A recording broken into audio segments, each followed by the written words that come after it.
Hey guys, welcome to my newest video for today. For today's video I'm going to be doing a DVD Blu-ray update.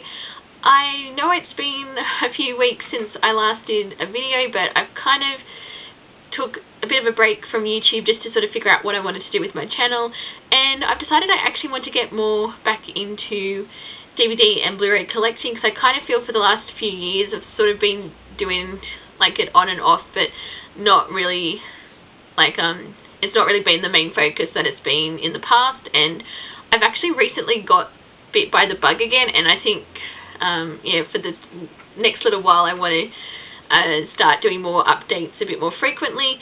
I'm not saying they'll be every month, but I think they'll be a bit more regular on my channel than what they've been in the past.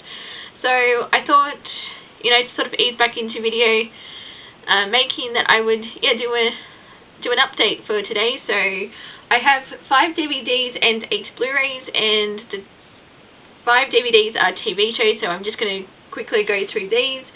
And basically, first 2 TV shows I have are part of Sanity's 2 for $40 deal, and I'm basically now trying to sort of fill in the gaps with the TV shows I've been collecting, because I've got quite a few TV shows where I bought the first season and then just never picked up the rest. And the first show I'm going to be focusing on is Elementary. I picked up seasons 2 and 3, and basically I've been in a huge Sherlock mood lately, and I've recently rewatched the BBC TV show, and I would actually like to rewatch Elementary next, because I want to sort of keep going with the Sherlock theme.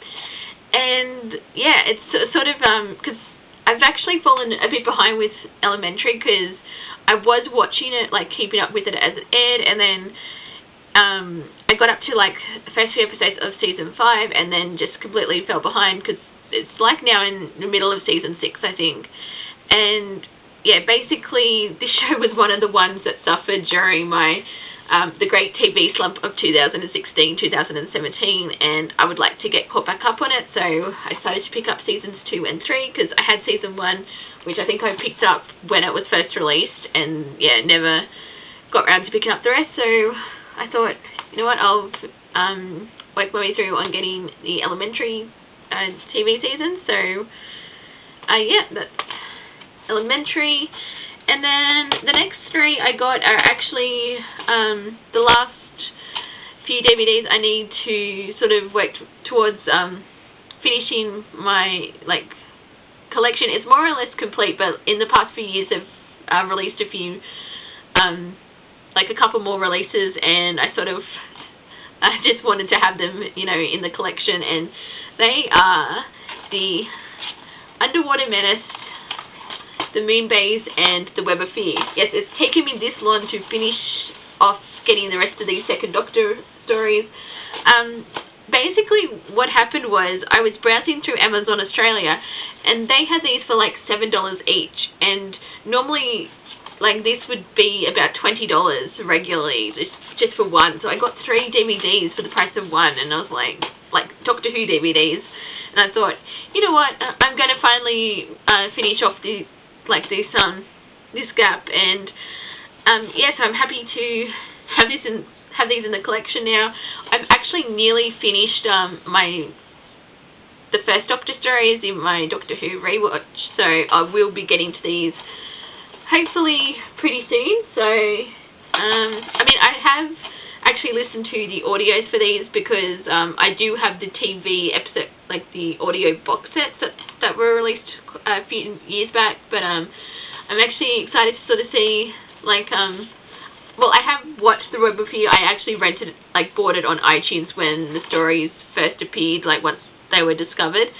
So I have seen this, but I haven't obviously seen the Moon Base or the Underwater Menace. So yeah, so I got the pretty much the remainder of what I needed for my Doctor Who classic collection. So that one. And then going into the Blu-rays, the first 4 that I have are ones that I got as part of Sanity's 4 for $50 deal. And the first one, I've actually seen all of these movies as well. So I've basically decided to begin with to try and focus more on getting the movies that I've watched previously into my collection, like the ones that I know I enjoy and want to rewatch again. So first one that I have is one that actually surprised me quite a bit, and that was American Assassin. When I saw the trailer, I wasn't initially that interested because I thought it looked like a generic action thriller, and I was like, oh, there's nothing really original about it. It's, you know, girlfriend of main guy gets killed and now main guy wants revenge type story, and I was like, I'll check it out at some point, but because like I generally like Michael Keaton, like I like his like latest, like the films he's been doing recently, so I sort of wanted to watch this, and then and yeah, it actually surprised me when I did see it, and like, yes, there's nothing really original about it, but I had a lot of fun watching it, so yeah, so that's why I ended up, I wanted to rewatch it again, because that's, yeah, as I said, want to try and get the ones that I've seen and want to rewatch, so that's American Assassin. Then I got Call Me By Your Name, which I watched earlier in the year, but I think I ended up hyping this up quite a bit, and when I watched it, I didn't initially sort of see the love that everyone was giving this movie. It was a good film, but I just think I overhyped it. So I have a habit of doing that, and like going into films where I think I'm going to really enjoy it, and then I sort of watch it and I'm a bit disappointed. But I did actually recently rewatch this because I sort of wanted to give it another try and see, you know, away from the hype and that, and yeah, I think I did enjoy this a lot more the second time around, because I think I was a bit more invested in the story and sort of picking up on things that I didn't notice the first time around. And the first one is actually just how beautiful looking this film is. It's sort of like with the Italian countryside, and I just sort of didn't really notice that the first time around, but sort of this time you sort of picked up on the details, like with the setting, and yeah, and just you sort of invested in the story between Elio and Oliver, and yeah, I definitely liked this a lot more the second time round, and yeah, so I'm glad I picked this up for my collection. It's not my favourite of this year's best picture nominees, but I did quite like this one, so yeah, Call Me By Your Name. And then I got The Mountain Between Us. Probably the best way to describe this film is it's pretty melodramatic and creepy, but I enjoyed the hell out of it. It's yeah, again, with sort of American Assassin, not really original for this type of genre, but I think I enjoyed it because of Kate Winslet and Idris Elba. I thought they carried the film really well, and yeah, I sort of wanted it for my collection. That's all I can really say about this, really. But yeah, so Mountain Between Us. And then the last of the 4 for $50 deal is one that I'm actually a bit surprised I enjoyed as much as I did, and this one's from 2016, so this is sort of yeah, sort of yeah, sort of one that I'm from a while back that I'm trying to sort of catch up on with 2016 films as well. But yeah, that's Sausage Party, which it doesn't seem like the type of film I would enjoy, but I actually had a lot of fun watching this. It's very crude humor, like as you can probably imagine from the title, and that it's you know, from Seth Rogen. But I did actually like the story concept, like, you know, that the food's alive and sort of what's going to happen to them once they leave the supermarket, and even though they have no idea what actually awaits them once they leave. And yeah, I enjoyed it. One thing I will say is, if you're easily offended, do not watch this, because it does get quite graphic in a lot of its details, and yeah, there's obviously it's very crude as well, but I enjoyed it. I don't know what that says about me, but I wanted to have it to my collection, and I did rewatch this again recently as well, and yeah, just a lot of fun. So that's Sausage Party. And then the next 3 that I picked up were part of JB High Five's Buy 2 Get 1 Free deal, and I picked up Happy Death Day, which was a film that actually quite surprised me, again, by how much I enjoyed it. I wasn't really expecting much going into, like, you know, this type of teen horror film, but yeah, I thought it was fun, and I'm actually really looking forward to rewatching this in October. It's sort of yeah, because I actually love the concept of, you know, you have to relive the same day over and over until you figure out what's actually happening. And I thought that worked really well for this film, and yeah, it's just it was I don't know, I just enjoyed it, so that's sort of the way I picked it up again. So that's Happy Death Day. And then the next film is sort of one that not everyone, I think, seemed to enjoy, but I, again, quite enjoyed this. So, and that's Murder on the Orient Express, the film from last year, directed by Kenneth Branagh, and also starring Kenneth Branagh. I enjoyed this. I haven't actually read the book. I've read a few.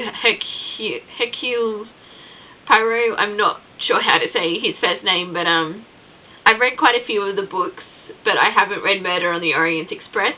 But I enjoyed the film though, and what was sort of funny is I never predict what's going to happen until like you know, I'm always guessing right up until Poirot says, oh, this is what happened, this person did this and this and this, and I've never been able to guess the result, and because I'm normally like Hastings, and I always say, oh, it was this, this, and this, and then Poirot just is sort of like, no, it was this, this, and this, and but for the film, actually, I sort of predicted like about 5 minutes before Poirot gathered everyone to sort of say what had happened, and I was like, oh, I never guessed correctly, and so yeah, so that was sort of what, like with the film, and also, I love stories that take place predominantly in one location, so this one took mainly place on the train, and yeah, I enjoyed it. So I'm actually curious to read the book now, but I'm sort of trying to work my way through them in order, and the most recent one I read was number 6, so I've still got a few books to get up to this one, but we'll see what happens. So that is Murder on the Orient Express. And then the last one that I got as part of the buy two get one free, I picked up Valerian and the City of 1,000 Planets. I saw this one when it came out last year because it's by Luc Besson, who of course did The Fifth Element, which is one of my favourite sci-fi films. And I was sort of hoping to like it would be sort of something similar, because it's sort of, like, obviously it was a similar genre, but I don't know, I didn't quite connect to this one as much, because I think,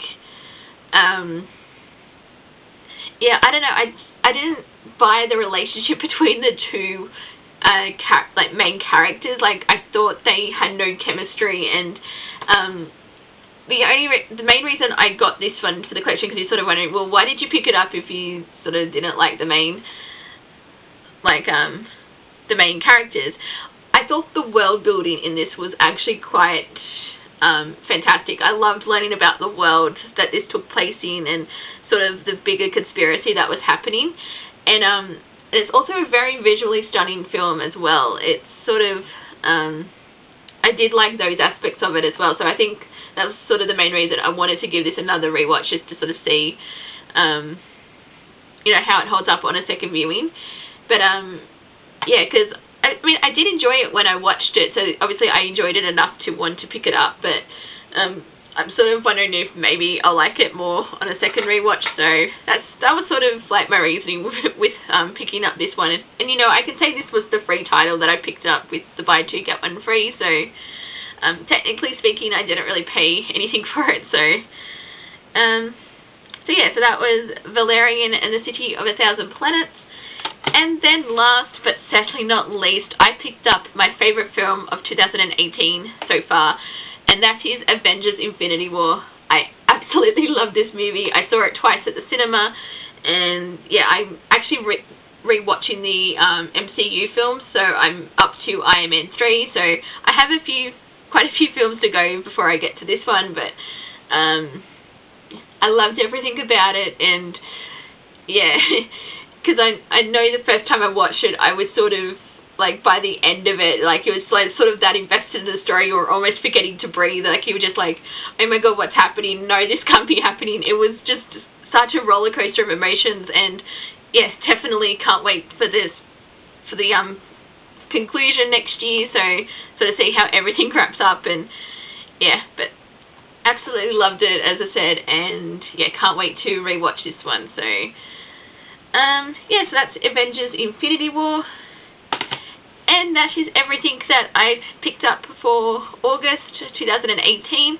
So yeah, obviously not as much as what I do tend to pick up, but I'm slowly getting back into the DVD Blu-ray collecting, as I've said. So I think that this will be probably the more like one of the bigger ones, like, that I managed to show off in the month. But I've missed missed DVD Blu-ray buying, so I'm hoping to be able to do it a bit more. So, and also I'm hoping that there won't be another month in between videos again. So I'm sort of trying to work out the type of videos that I want to do, and sort of see how I go, and at least try and get maybe a few videos a month. But